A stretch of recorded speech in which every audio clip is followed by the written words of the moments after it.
సభలో ప్రధాని మోడీ మాట్లాడుతున్నారు. లైవ్ చూద్దాం.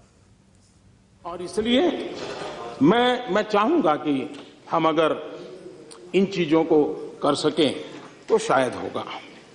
कभी कभी सदन को रोकने के संबंध में या हो हल्ला कर करके काम में रुकावटें करने से एक सार्वजनिक चर्चा होती है, ये होती है कि हम लोग कहेंगे देखो सरकार को काम नहीं करने देते, वो कहेंगे कि देखो सरकार हमको सुनती नहीं है. किसी को लगता है देखो हमने दिखा दी हमारी ताकत, भले हम कम हैं लेकिन हम, ये सब चल रहा है. लेकिन एक और बात है जिस पर ध्यान देने की आवश्यकता है. ये सदन क्यों नहीं चलने दिया जाता है? इसलिए नहीं कि सरकार के प्रति रोष है, एक इंफीरियरिटी कॉम्प्लेक्स के कारण नहीं चलने दिया जाता. क्योंकि विपक्ष में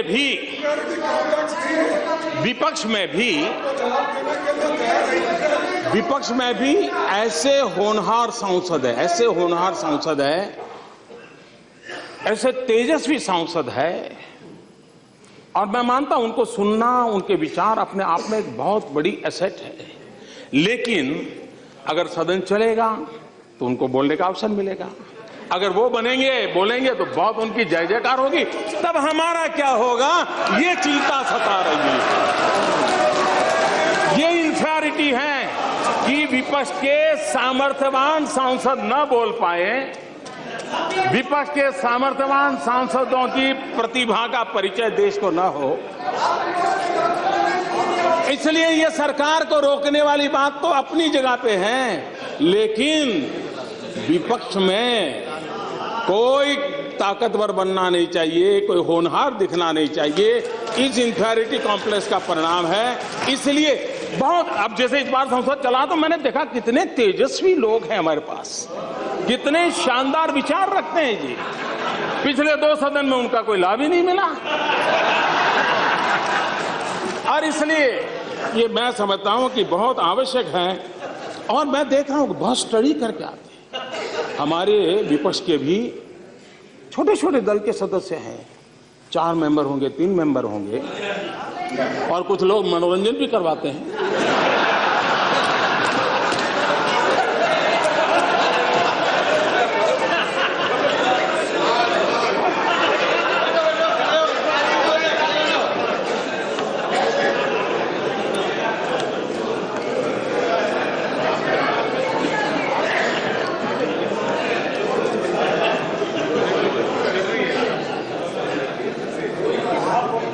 मेरे मन में जब मैं कुछ पढ़ता रहता हूं तो कुछ बातें अच्छी लगती हैं. हम लोग किसी की मजाक नहीं उड़ानी चाहिए. मेक इन इंडिया की मजाक उड़ा रहे हैं ना, मेक इन इंडिया की मजाक उड़ा रहे हैं. ये मेक इन इंडिया देश के लिए है. हाँ, सफल नहीं हुआ तो सफल होने के लिए क्या करना चाहिए, सफल होने में क्या कमियां हैं उसकी चर्चा होनी चाहिए. लेकिन मैं एक बात कहना चाहता हूं, और मुझे लगता है जाने ऐसा क्यों है कि हम लोग अपने देश की इमेज ऐसे बनाते हैं जैसे हम भीख का कटोरा लेकर के निकले हो, और जब हम खुद ऐसा कहते हैं तो दूसरे लोग यही बात और ज्यादा चीख करके कहते हैं और ज्यादा मजबूती से कहते हैं. ये मैं नहीं कह रहा हूं, श्रीमती इंदिरा गांधी कह रही. ये 1974 में इंद्रप्रस्थ कॉलेज में आपने, इंदिरा जी ने ये भाषण किया था. और इसलिए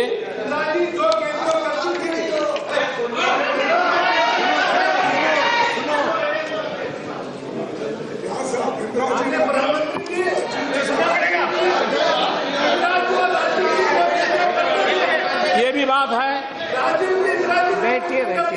कि हम कोई भी नई योजना लाए, नई तरीके से लाए, तो कुछ लोगों को उम्र तो बढ़ती है लेकिन समझ नहीं बढ़ती है, तो समझने में बड़ी देर लगती है। कुछ लोगों का ऐसा रहता है और इसलिए चीजें समझने में बड़ा समय जाता है। कुछ लोग तो समय बीतने के बाद भी चीजें समझ नहीं पाते और इसलिए अच्छा लगता है विरोध करें, तो वो विरोध करना अपना तरीका ढूंढते रहते हैं। और इसलिए मैं एक पीड़ा कहना चाहता हूं। हमारे देश में बहुत सी दिक्कतें हैं, ज्यादातर ऐसी है जो बहुत पुरानी है। गरीबी, पिछड़ापन, अंधविश्वास, कुछ गलत परंपराएं, कुछ समस्याएं विकास और तरक्की के साथ भी आई हैं। लेकिन इस देश की सबसे बड़ी चुनौती है तेजी से हो रहे बदलाव का विरोध।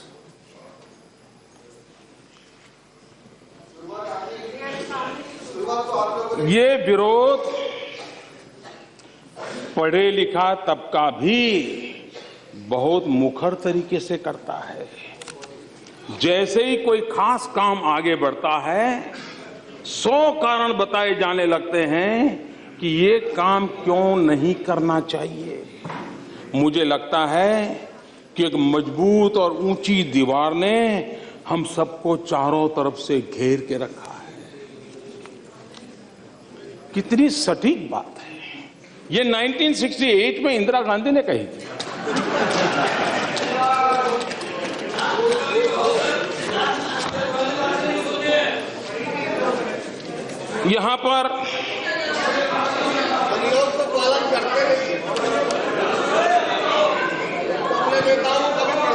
यहां पर कोई भी बात आई तो ये कहा जाता है कि ये तो हमारे समय का है, ये तो हमारी देन है। कुछ बातें ऐसी हैं जो आप ही की तो देन है। अब हमने एक अभियान चलाया स्कूलों में टॉयलेट बनाने का। अब आपकी बात सही है कि मोदी जी, अगर हमने हमारे कार्यकाल में सभी स्कूलों में टॉयलेट बना दिए होते तो तुम क्या करते? ये तो हमने नहीं बनाए, इसलिए तुमने 4 लाख बनाए। ये आप ही की तो देन है।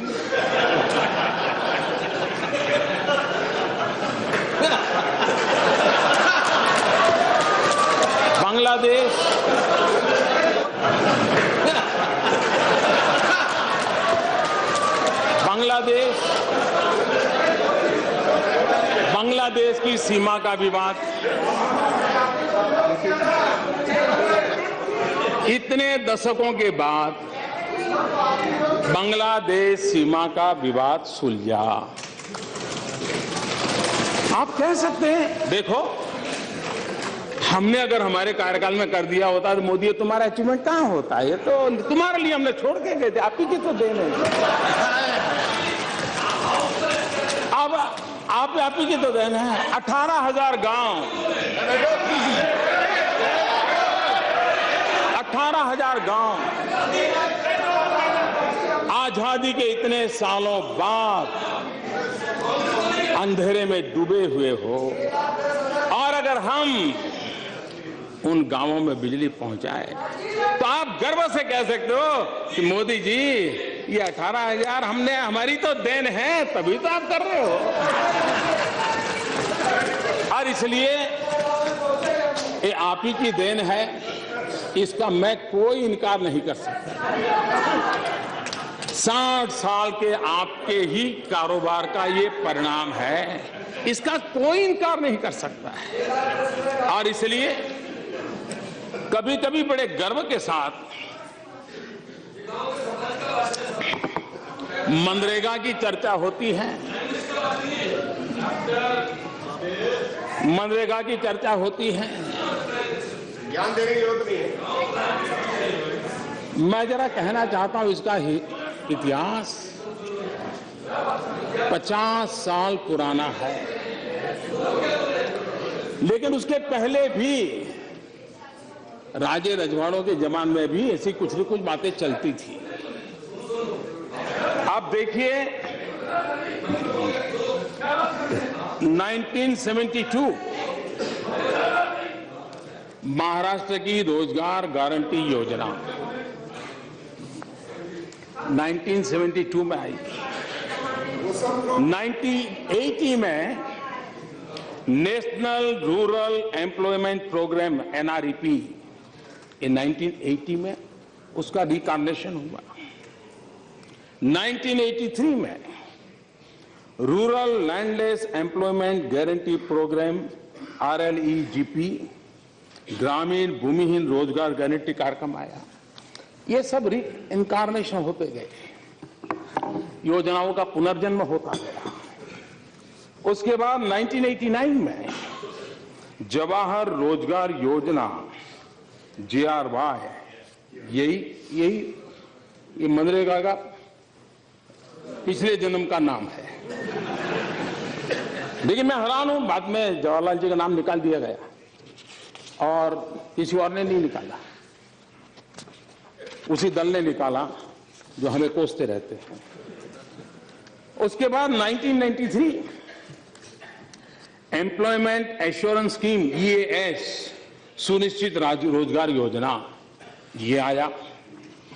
उसके बाद वाजपेयी जी की सरकार आई, तो उस समय इन सभी योजनाओं में से जो भी अच्छा था ले लेकर के संपूर्ण ग्रामीण रोजगार योजना SGRY ये शुरू हुआ।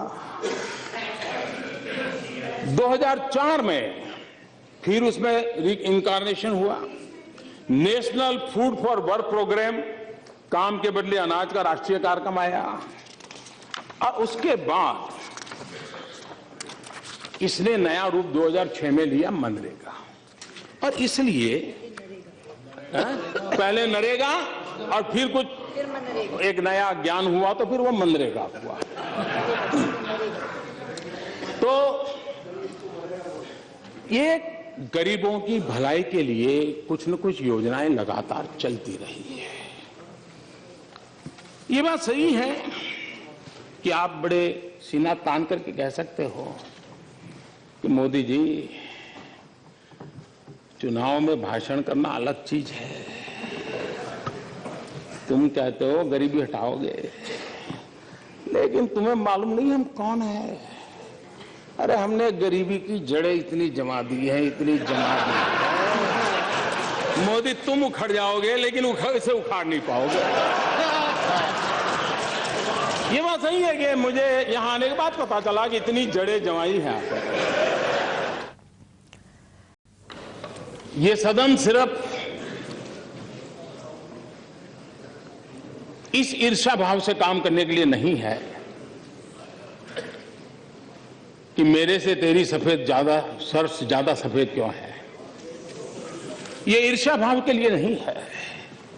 मैं मानता हूं जो आलोचना हो रही है हमारी, माननीय अध्यक्षा जी, आलोचना इस बात के लिए नहीं हो रही है कि हमने कुछ गलत किया है। चिंता इस बात की है कि तुम हमसे अच्छा क्यों कर रहे हो, कैसे कर रहे हो, ये चिंता का विषय सता रहा है और इसलिए परेशानी हो रही है। जो 60 साल में नहीं कर पाए वो आप कैसे कर लेते हो, ये चिंता का विषय है।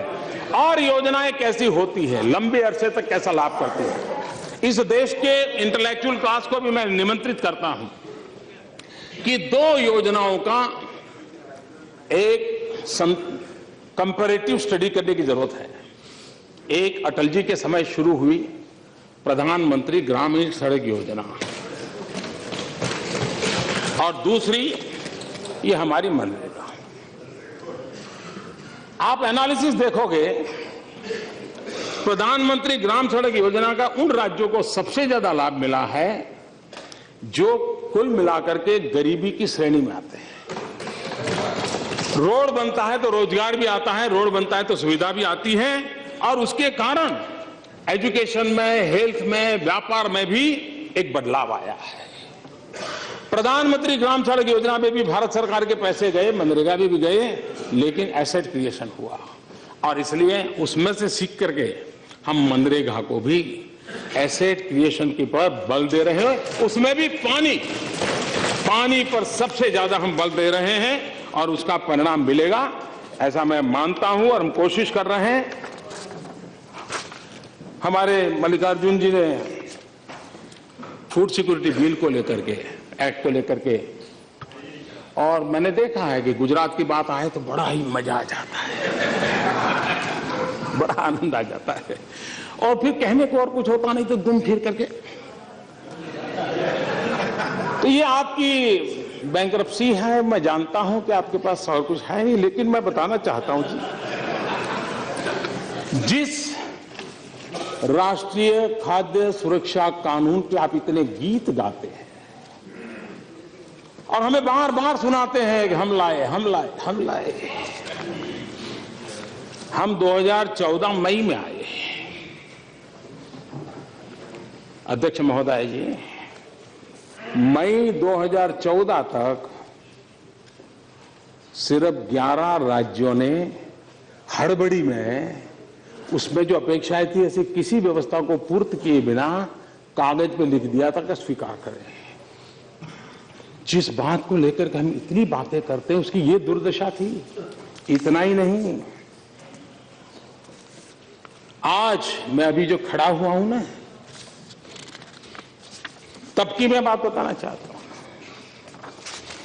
आज भी 4 राज्य ऐसे हैं, कुल 8, 4 राज्य ऐसे हैं जिसमें आज भी ये फूड सिक्योरिटी एक्ट का नामो निशान नहीं है और उसमें आपके द्वारा शासित राज्य है केरल, मिजोरम, मणिपुर, अरुणाचल प्रदेश, और इसलिए गुजरात ने अब कर लिया और उन्होंने जिन बारीकियों को पूरा किया है जरा स्टडी करने जाना चाहिए। आपने जाना, आपकी एक पूरी टीम भेजिए। आप केरल में चुनाव में जा रहे हो, आप ताम जाम से बातें कर रहे हो, केरल की जनता आपसे जवाब मांगेगी कि आपने ये जिस एक्ट को लेकर के इतनी बड़ी बातें की, केरल उस एक्ट से वंचित क्यों रखा है, अरुणाचल प्रदेश क्यों रखा था, मिजोरम क्यों रखा था, मणिपुर क्यों रखा था। 8 राज्य बाकी, उसमें 4 राज्य आपके हैं और इसलिए मैं कहना चाहता हूं कि हम कहते बहुत हैं, लेकिन कभी कभी आप सभी महानुभाव, जब प्रधानमंत्री फसल बीमा योजना की बात आई थी तो जब वेंकैया जी बोल रहे थे तो हमारे सौगत राय जी खड़े हो गए थे। वैसे वो फटाफट खड़े हो जाते हैं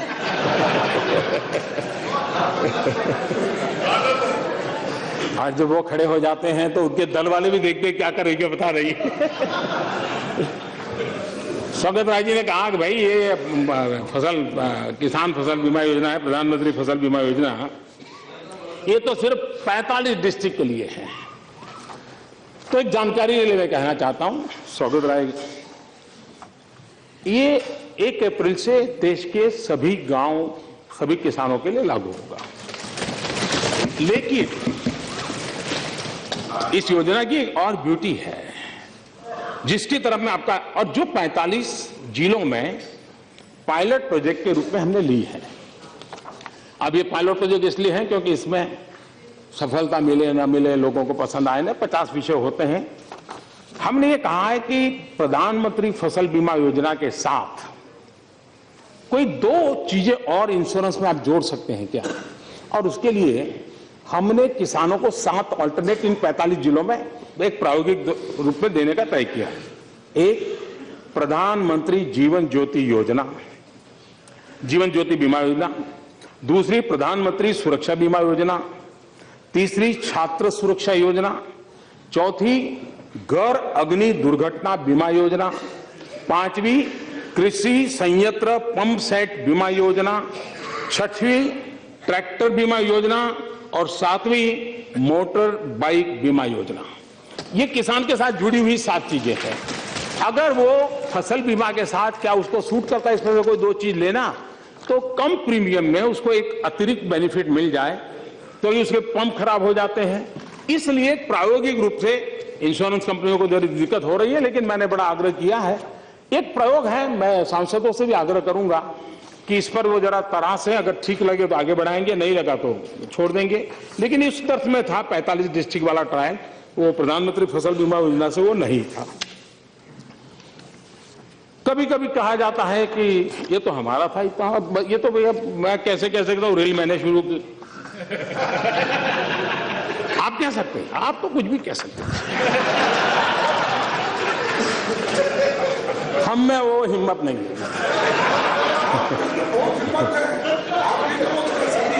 और इसलिए